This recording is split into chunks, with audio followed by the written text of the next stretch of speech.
kamarites na nataang tilapia. Lalagyan ko itong ubos ng kalabasa at bulaklak. Yan, yummy daw yan. Ang mga ako dito sa kalabasahan. Fresh na fresh. Lagyan natin yung loya, sibuyas,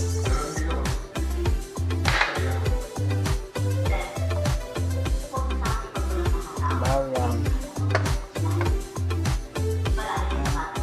suka,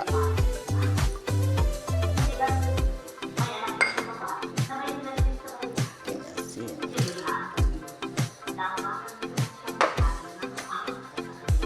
paminta.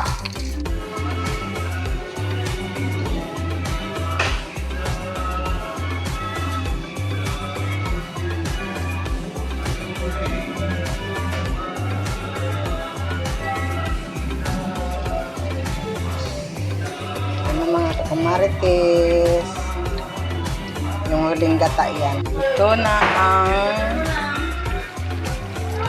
tilapia na may halo ng ubos ng kalabasa.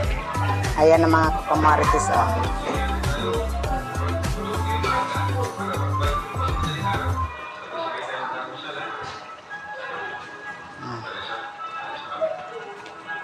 Luto na.